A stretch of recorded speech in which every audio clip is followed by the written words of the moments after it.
When my 8-year-old daughter, Sienna, burst through my apartment door at 2 a.m., barefoot and shaking, I thought I was having a nightmare. Then she asked me a question that made my blood freeze. "Mommy, should I tell the police about the other kids in Grandpa's basement?" I dropped the coffee mug I'd been washing. It shattered against the kitchen floor, brown liquid spreading across the white tiles like blood. But I couldn't move. I couldn't breathe. I just stared at my little girl standing in our doorway, her pink nightgown torn at the shoulder, her feet leaving small red prints on our carpet. "Sienna, baby, what are you talking about? How did you get here?" She held up the emergency key I'd given her on a rainbow lanyard, the one we'd practiced using together a dozen times. Her small fingers were wrapped around it so tight her knuckles had gone white. I walked from Grandpa Roland's house. The man with the truck brought me there, but he forgot to lock the upstairs door. My name is Vera, and 3 hours ago I'd tucked my daughter into her own bed in this very apartment. I'd kissed her forehead, told her I loved her, and went to wash the dinner dishes. She'd been wearing her favorite pajamas with the unicorns on them. Now she stood before me in a nightgown I'd never seen before, and her unicorn pajamas were nowhere to be found. What man with the truck? "Baby, you were in your room sleeping." "No, Mommy. He came through my window. He said you sent him to get me for a surprise at Grandpa's house. I knew you didn't because you taught me about tricky people, but he grabbed me anyway." The room started spinning. I forced myself to move, to run to her, to pull her into my arms. She was ice cold and trembling like a leaf in a storm. Her hair smelled wrong, like cigarette smoke and something else, something chemical and sharp that made my stomach turn. "We're calling the police right now," I said, already reaching for my phone. "Wait, Mommy. First I need to tell you about Milo and Destiny and baby Theo. They're still there, in the special room." I pulled back to look at her face. My daughter, my brave, beautiful daughter who loved to sing Taylor Swift songs in the shower and named every stuffed animal she owned, was looking at me with eyes that had aged a decade in one night. "Who are Milo and Destiny and Theo?" "The other kids in Grandpa's basement, behind the regular basement. Milo is 6 and he's been there the longest. He said his mom is probably looking for him. Destiny is 7 and she cries a lot. Baby Theo doesn't talk yet, but I think he's maybe 3 or 4. My father, Roland, was supposed to be at his apartment across town. He lived there with my stepmother, Nadine. He wasn't supposed to be anywhere near my daughter. We'd had an agreement, a court-documented agreement, after what happened 3 weeks ago. No contact, no visits, no exceptions. Sienna, are you saying there are other children locked in Grandpa Roland's basement right now?" She nodded, and a tear rolled down her cheek. "Nadine brings them sandwiches, but only once a day. Peanut butter, no jelly. Milo is allergic to peanuts, but he eats them anyway because he's so hungry. His face gets all puffy, but he says it's okay." I was already dialing 911, my fingers shaking so hard I had to try 3 times to hit the right numbers. While the phone rang, I kept one arm tight around Sienna, feeling her heartbeat against mine, rapid as a hummingbird's wings. 911, what's your emergency? My daughter was kidnapped from our apartment and taken to my father's house. She escaped, but she says there are other children trapped in his basement. Please send help immediately. The address is 4827 Oakwood Drive. Ma'am, I'm dispatching units now. Is your daughter safe? She's with me. She's injured. Her feet are bleeding. She walked 3 miles barefoot to get home. We're sending an ambulance to your location as well. Can you tell me your address? I gave them our information, but my mind was racing ahead. Other children. How long had this been happening? How had I missed it? I'd been so focused on protecting Sienna from my father that I'd never imagined there were others. Mommy, Sienna whispered against my shoulder. I promised Milo I'd get help. I promised I wouldn't forget about them. You did good, baby. You did so good. Help is coming. But even as I said the words, holding my daughter in our kitchen while sirens wailed in the distance, I knew our lives had just shattered into before and after. Before this moment when evil wore my father's face, and after when my 8-year-old daughter became the bravest person I'd ever known. Life wasn't supposed to turn out this way.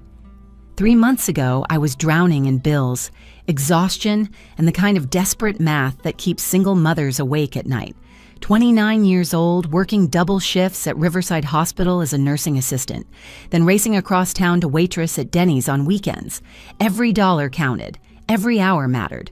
My ex-husband Colton had vanished to Texas 6 months earlier with his 22-year-old girlfriend, leaving nothing behind but divorce papers and a disconnected phone number. "Mommy, why don't I have a dad anymore?" Sienna had asked me one night as I tucked her in. "Sometimes adults make choices that hurt, baby. But you have me, and I'm never going anywhere. Promise?" Promise. I kept that promise, but barely. Some weeks, Sienna ate mac and cheese 4 nights straight, while I survived on hospital cafeteria leftovers and black coffee. The childcare costs were killing me. Mrs. Chen next door watched Sienna during my night shifts, but she was 73 and getting frail. I needed another solution. That's when my father Roland called. "Vera, sweetheart, I've been clean 6 months now." His voice sounded different on the phone, clearer than I'd heard it in years. "I know I wasn't there for you growing up. I know I chose the pills over everything. But I'm different now. Nadine and I got married. We have this big house on Oakwood Drive, 4 bedrooms, a real backyard with a swing set." "Good for you, Dad." I kept my voice flat, uninterested.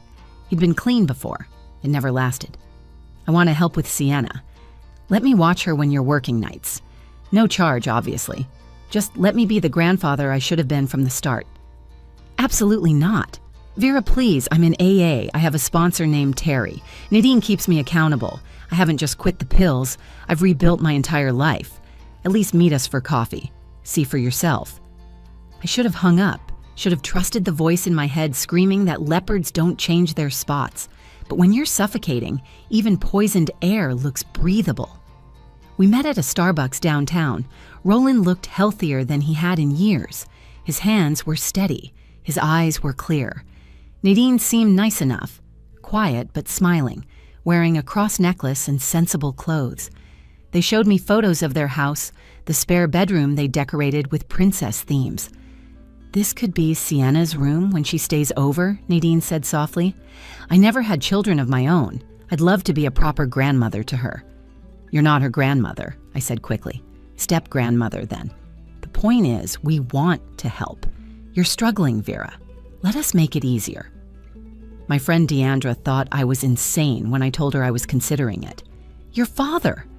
The same man who stole your college fund for OxyContin? That was 8 years ago. People change." "Do they, though?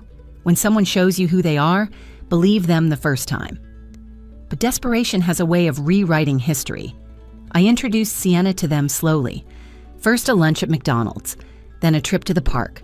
Roland was patient, kind, everything he'd never been during my childhood. He taught Sienna card tricks. Nadine baked cookies with her. They seemed like the grandparents every kid deserved. After a month of supervised visits, I agreed to let Sienna stay with them during my Friday night shifts, just 6 hours. Roland would pick her up at 4 p.m., and I'd get her at 10 p.m. when my hospital shift ended. "You sure about this?" Mrs. Chen asked when I told her the new arrangement. "It's family," I said, as if that word meant something sacred instead of what it really was, just genetics and shared dysfunction. The first few weeks were perfect. Sienna came home chattering about Grandpa's funny stories, Nadine's chocolate chip cookies, the cartoons they watched together. She was happy. For the first time in months, she was genuinely happy, and I could work without the crushing guilt of leaving her with an elderly neighbor or the panic of paying for childcare I couldn't afford. I started sleeping better, eating regular meals. I even enrolled in an online community college course, thinking maybe I could finally finish my nursing degree. The thick fog of survival mode began to lift. "See," Roland said one evening when I picked up Sienna, "I told you I've changed. This is what family does. We help each other." I wanted to believe him. God, I wanted to believe that my father had finally chosen love over addiction, that Sienna could have the grandfather I'd always wished for, that maybe our broken family could heal into something beautiful. I should have known that broken things don't heal. They just find new ways to cut you. Everything changed that Tuesday evening in October. I'd picked up Sienna from Roland's house after my day shift, and she slipped into the back seat without her usual bounce. No running to the car, no excited chatter about her day, just silent, mechanical movements as she buckled her seatbelt. "Baby, you okay?" I asked, adjusting the rearview mirror to see her face. "Grandpa had friends over," she said, staring out the window at nothing. "That's nice. Did you meet them?" "They gave me candy, said I was pretty." The way she said it made my skin crawl, flat, rehearsed, like she was reciting lines from a play she didn't want to be in. "What kind of friends?" "Just friends. Can we go home now?" That night, Sienna barely touched her spaghetti. She went to bed without asking for a story. When I checked on her an hour later, she was wide awake, staring at the ceiling. "Sweetheart, did something happen at Grandpa's today?" "No, Mommy. Everything was fine." But everything wasn't fine. Over the next week, my vibrant, silly daughter transformed into someone I didn't recognize. She stopped singing in the shower. She didn't want to play with her dolls. When I mentioned Friday was coming and she'd see Grandpa again, she dropped her orange juice glass. It shattered across the kitchen floor, and she just stood there, shaking. "I don't want to go," she whispered. "Why not?" "I thought you loved going to Grandpa's house. Please don't make me go, Mommy. Please." "Sienna, what's wrong?" "Did something happen? Did someone hurt you?"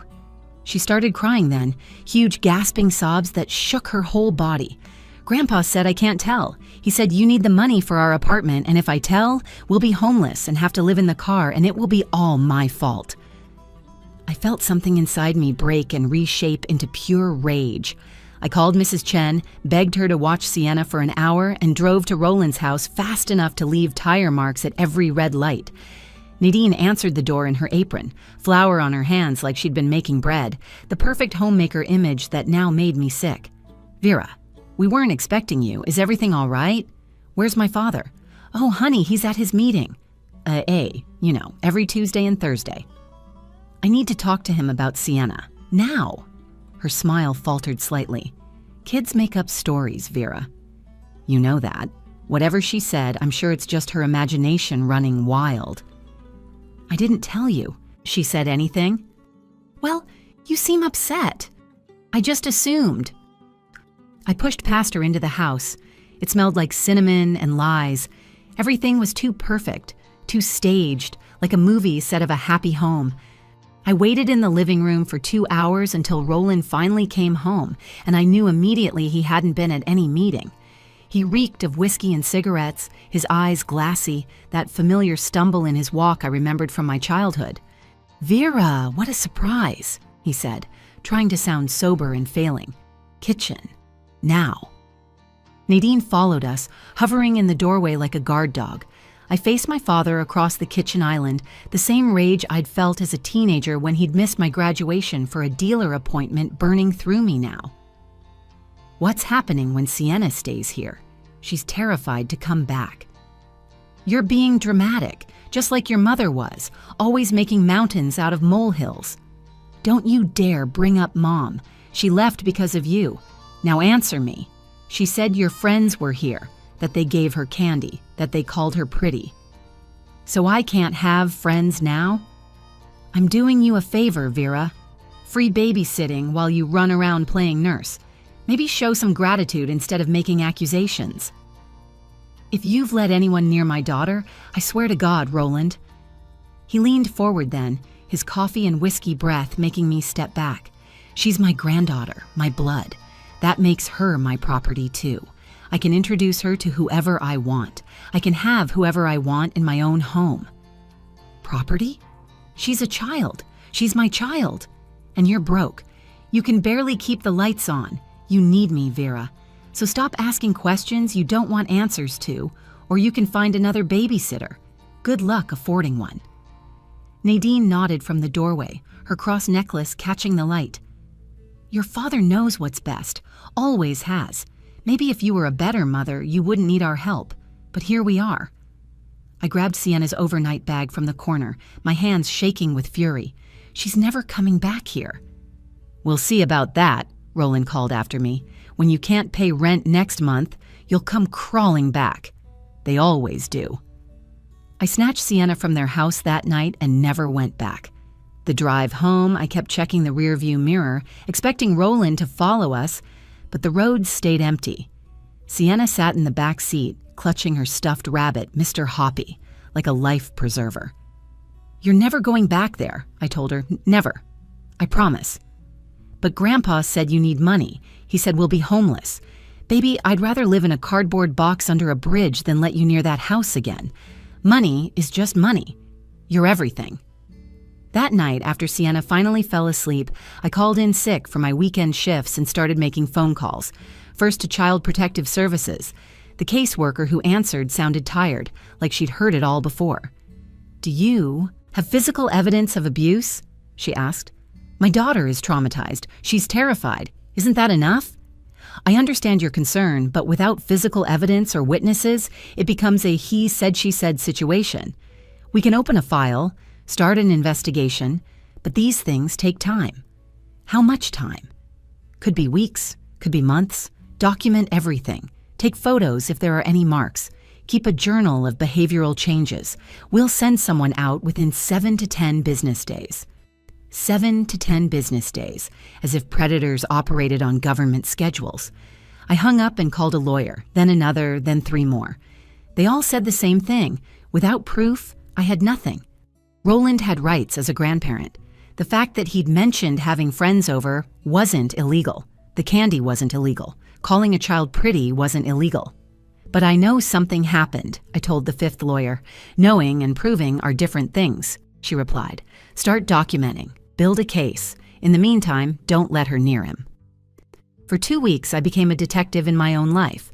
I installed new locks on our windows and a security camera I couldn't afford. I taught Sienna a new safety plan, made her memorize my work number, Deandra's number, and 911. We practiced scenarios. What to do if someone comes to the door, what to do if someone approaches her at school, what to do if she sees Grandpa or Nadine anywhere. "Am I in trouble, Mommy?" she asked during one of our practice sessions. "No, baby, you're the bravest girl I know. We're just being extra careful now." I documented everything in a purple notebook. Every nightmare, every flinch when men walked too close at the grocery store. Every time she wet the bed, which hadn't happened since she was 4. I took photos of the bruises on her arms that looked like fingerprints, though she couldn't remember how she got them. The journal grew thick with evidence that meant nothing in legal terms, but everything in mother terms. Mrs. Chen watched Sienna while I worked, but she was struggling. "Vera, I'm too old for this. She wakes up screaming. She needs more than I can give." I was running out of options and money. My credit cards were maxed. My savings account had $12. Rent was due in a week, and I'd already sold everything valuable except my car, which I needed for work. That's when I made the hardest decision of my life. I went to my boss at the hospital and told her everything. Dr. Patricia Reeves had always been kind but professional. I'd never told her anything personal beyond scheduling conflicts. "I need help," I said, sitting in her office with my hands shaking. "My father is dangerous, my daughter is traumatized, and I'm about to lose everything trying to protect her." She listened without interrupting, then made 3 phone calls. By the end of the day, I had a new schedule with better hours, information about the hospital's emergency employee, assistance fund, and the name of a trauma counselor who worked with children on a sliding scale. "We protect our own here," Dr. Reeves said. "You should have come to me sooner." I enrolled Sienna in therapy with Dr. Chen, a child psychologist who specialized in trauma. After 3 sessions, Dr. Chen pulled me aside. "Vera, something significant happened to your daughter. She's showing all the classic signs. We need to keep her safe while we work through this." I was building our new life brick by brick, wall by wall, anything to keep the monsters out. I thought I was succeeding. Sienna was starting to smile again. She'd laughed at a cartoon the night before. Progress felt possible. Then came that night. I'd tucked her in at 8 p.m., double-checked the window locks, turned on her new night light that projected stars on the ceiling. I'd kissed her forehead, told her I loved her, and went to wash the dinner dishes. At 2 a.m., everything I thought I knew about protecting my daughter shattered when she burst through our front door, having escaped something worse than my darkest imagination. I was already dialing 911 when Sienna said the words that changed everything.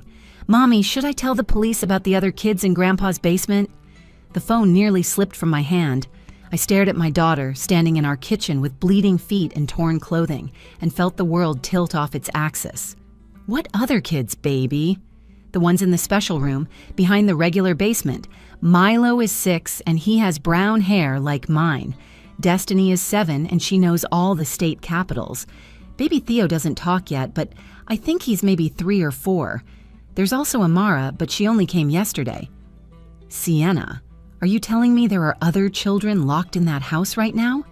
She nodded, tears streaming down her face. They can't get out. The door locks from the outside and there's no windows. Milo said his mom is probably looking for him. He's been there the longest, maybe 2 months. He keeps track by scratching lines on the wall. The 911 operator was speaking, but I could barely hear her over the roaring in my ears. Send everyone, send SWAT, send the FBI. There are kidnapped children at 4827 Oakwood Drive.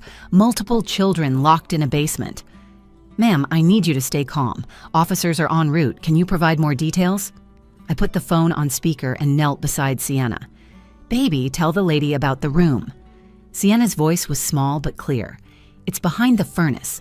There's a regular basement door, then you go down, and behind the big heater thing, there's another door that looks like part of the wall. Grandpa calls it the playroom, but it's not for playing. There's mattresses on the floor and a bucket for bathroom and chains on the wall, but he only uses those when someone's been bad. How did you see this room, sweetheart? The operator asked. Because I was in it tonight. The man with the truck, his name is Jerome. He took me from my bedroom and brought me there. But he was drunk and forgot to lock the upstairs door when he left. I remembered how to undo the inside lock because Milo showed me. He learned it from trying so many times. You got all the children out. No, Sienna sobbed. I couldn't. I'm not strong enough to unlock their door from outside. I tried and tried, but my hands are too small. I told Milo I'd get help. I promised. He made me promise. Within minutes, our apartment was full of police officers. Detective Harmon, a woman with sharp eyes and gentle hands, wrapped Sienna in a blanket while paramedics treated her feet. Another detective was on the phone coordinating the raid. Sienna, this is very important, Detective Harmon said. Is anyone at the house right now? Nadine is always there. She sleeps upstairs.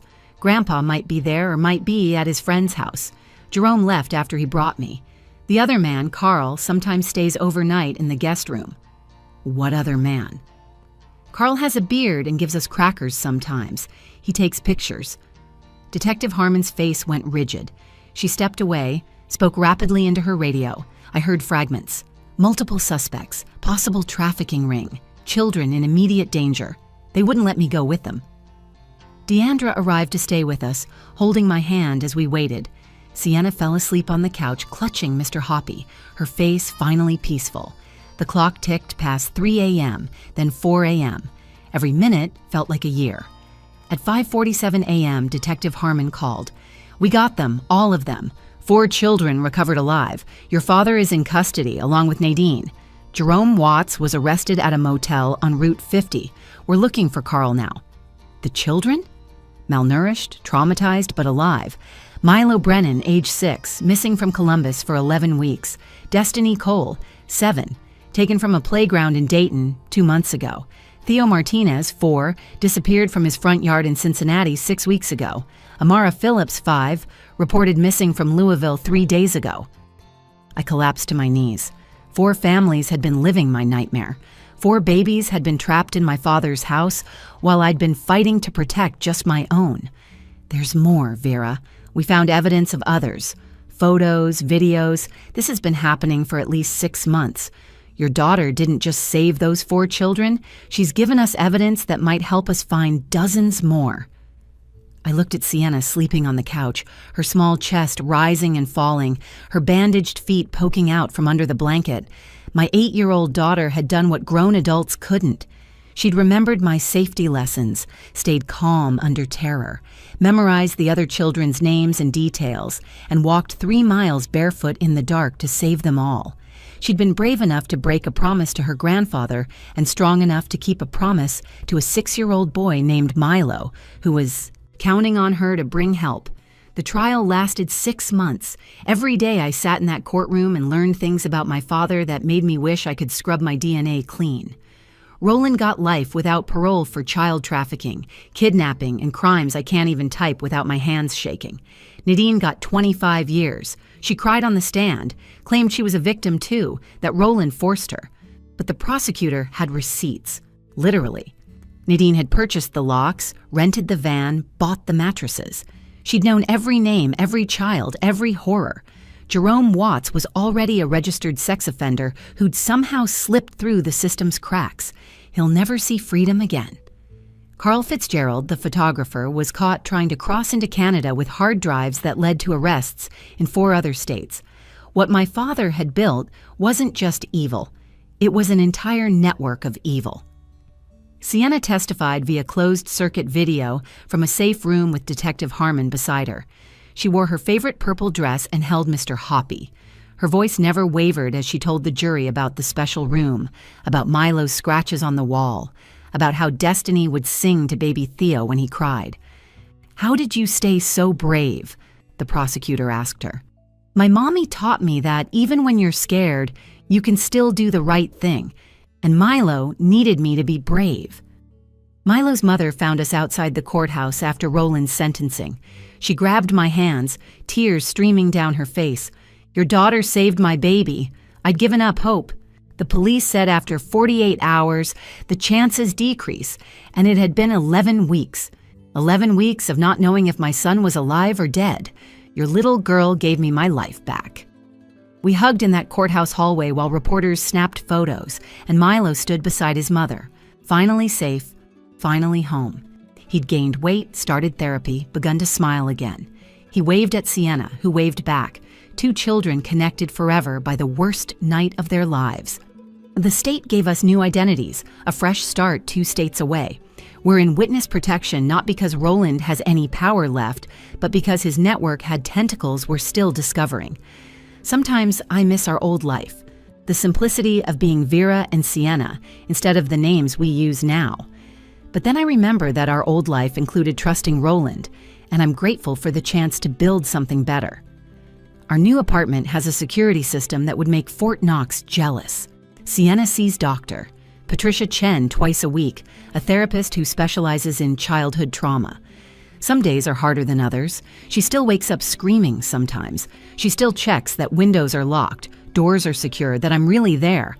"Mom, do you think the other kids are okay?" she asked me last month, a year after that night. "They're safe now, like us." I still have nightmares sometimes. In them, I can't get the door open. I can't save them. But you did save them. In real life, you saved them all.